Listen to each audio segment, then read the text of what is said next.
La européenne, Madame von der Leyen, qui porte sur les propositions adoptées aujourd'hui dans le cadre de la réponse de la Commission à la crise du coronavirus.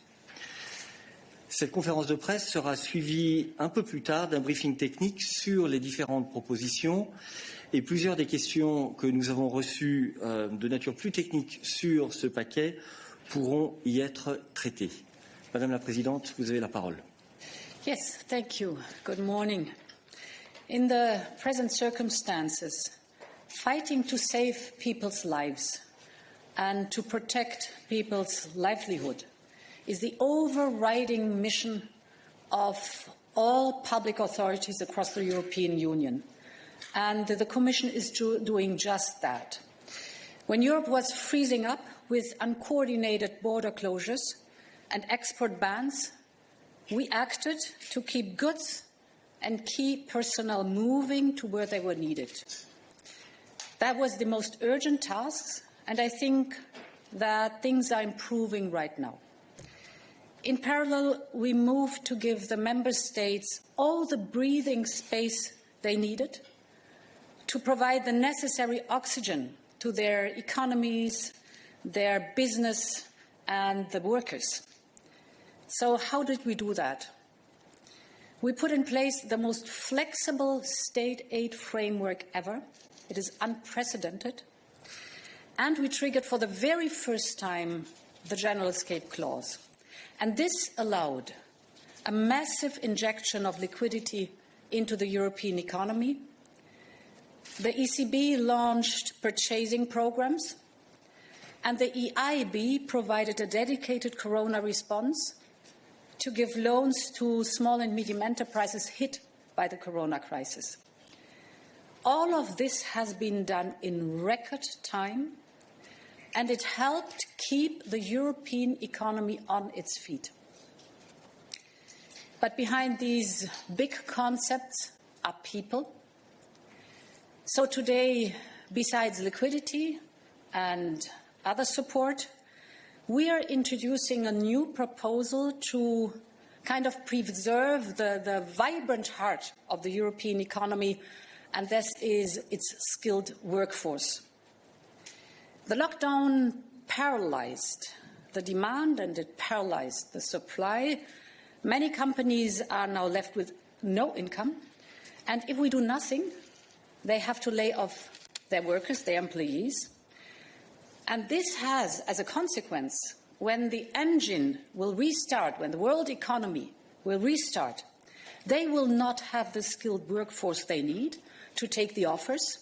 So we will lose markets, and this will limit our recovery. And this is why we introduced today SURE. SURE is Europe-supported, short-time work. It can mitigate the effects of the recession. It keeps people in work. It enables companies to return to the market with renewed vigor. The Commission will provide loans to those member states that need them to strengthen their short-time work schemes.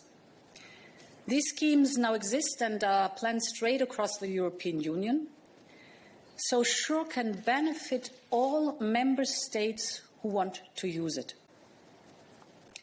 We can mobilize 100 billion euros to do this, and this will be made possible thanks to member states' guarantees of 25 billion. And this is European solidarity in action. The structural funds can also be of help here to keep people in employment.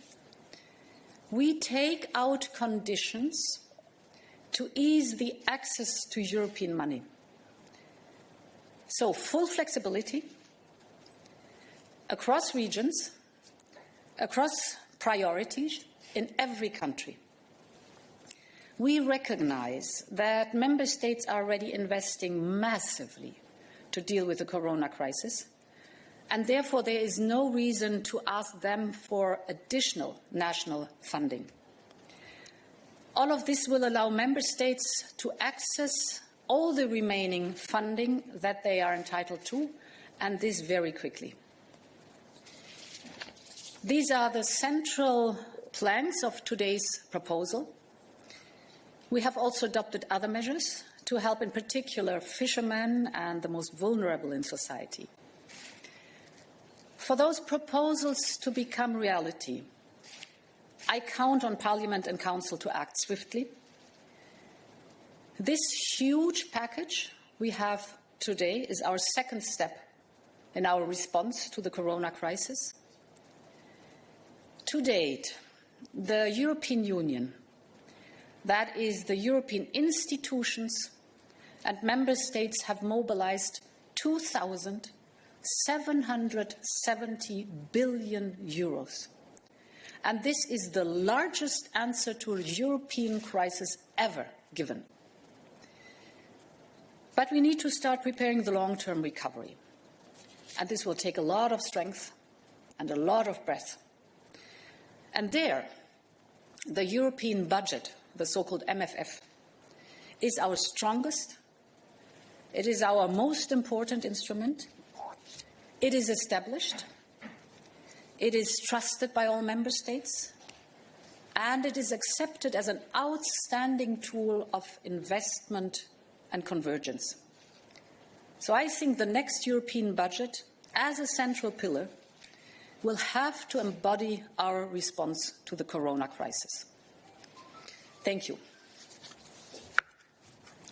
Thank you very much, President. We have received many questions. The first that we will take is from Ana Nunes Milara from Spanish television Telecinco. Has the European Commission talked with member states in order to be sure that it will get the 25 billion guarantee? Which country has shown interest in participating? And in this line, when do you expect this money will get to Spain or Italy? Well, I have first mentioned SURE at the European Council, so to all heads of state and government. In our last European Council, I am in ongoing contact with the heads of state and government, and indeed I followed up with some of them explicitly on the instrument of SURE.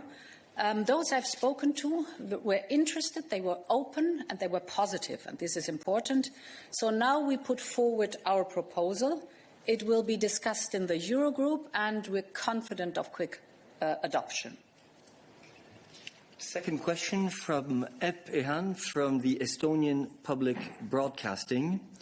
Is there enough political support for the plan among northern states who have been resisting the idea of corona bonds? And at the same time, would it be enough to help countries hit hardest like Italy and Spain? Well, the northern states were the first one to introduce these state-funded short-time work schemes. And they made very good experience with it, because the principle that when a crisis hits, and mostly a crisis like this one, that is an external shock, is a symmetric shock, and it hits healthy companies and strong business. When such a crisis hits, the most important part is to keep people in the companies. So therefore, the SURE scheme is the guaranteeing pillar. Because when you keep them in the companies, the knowledge stays in the business and in the company. And then the moment the world economy picks up again, those companies can take the order and recover quickly. So the northern states made very good experience with that, and it helped them to recover stronger from the last crisis we did have. SURE is our proposal. It's therefore an excellent instrument, I think, what I just explained, to help people, to help business, and to also help stabilize consumption and social security, because when people have an income from their work, they are able to pay into the social security system, and of course they are able to consume. So it is a good instrument, and on top, the way it is financed, it is tangible European solidarity. Will it be enough? We are talking about 100 billion euros of loans. And it is an enormous amount of money. And this comes on top of all I mentioned before. So this is a massive support of the European Union that is laid forward here. All right.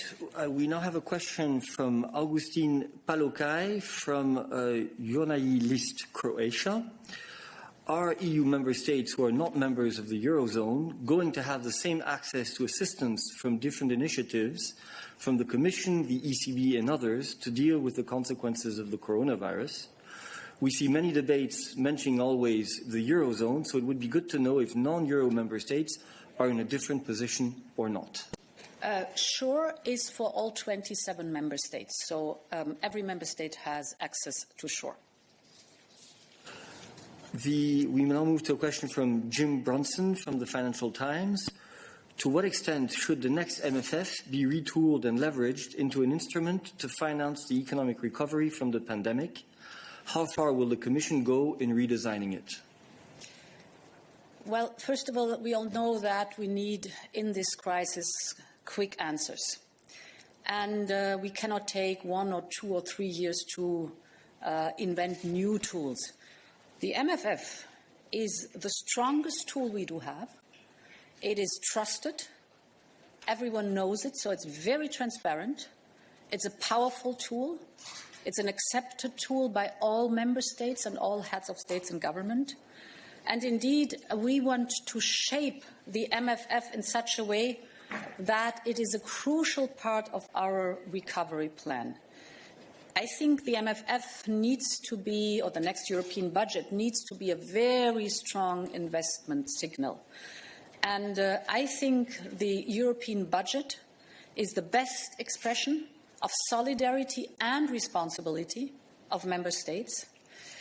It has to mirror that our interests and our investments are strategic, and they're strategic for the future. So, because the priorities will not change, the priorities will be digitalization, decarbonization, and resilience for the European Union. And here the MFF, the budget, plays a big role. Many are calling right now for something which is called this Marshall Plan. Well, I think the European budget should be the Marshall Plan we are laying out together as a European Union for the European people. Thank you. We now have a question from Martin Kai, apologies if I'm not pronouncing it correctly, from Morgen Avisen, Jyllands-Posten, Denmark. The Danish government is preparing for gradually reopening society after Easter. Does the Commission believe that this is a good idea? Why or why not? And should reopenings of the different member states be coordinated and agreed on a European level? Yes, during the last European Council, the member states have tasked the European Union to prepare a coordinated approach to an exit strategy. Today it's too early to speak about that, but we have to prepare for stepwise reopening in due time. Therefore, it's the right time to think about it right now. The member states recognize that they should not repeat the mistake made at the beginning of the crisis. So we should develop criteria. We should develop a roadmap or path how to proceed in the exit strategy. Of course, there will be different timelines for different regions. So the spread of the virus will be important, the capacity of the ICU beds will be important, the reinstalling of supply chains will be important, and you can hear from my words that for that we need a coordinated approach on a European level together with the member states. We now move to another issue on which we received questions, and it concerns the rule of law. The first question is from Quentin Arias from the Washington Post. You released a statement on Tuesday calling for EU member states not to undermine the rule of law while they are tackling the COVID-19 outbreak. Do you think the Hungarian coronavirus bill undermines or not the rule of law, the separation of powers and press freedom? And did you talk to the Hungarian Prime Minister Viktor Orban to raise your concerns about this? Well, on contact with the Hungarian authorities, Vice President Vera Jourova discussed these issues last week with her counterpart, the Hungarian Minister of Justice. Yesterday in college, we discussed the emergency measures in all member states, including Hungary.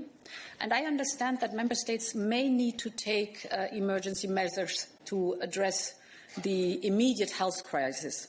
But I am concerned that certain measures go too far.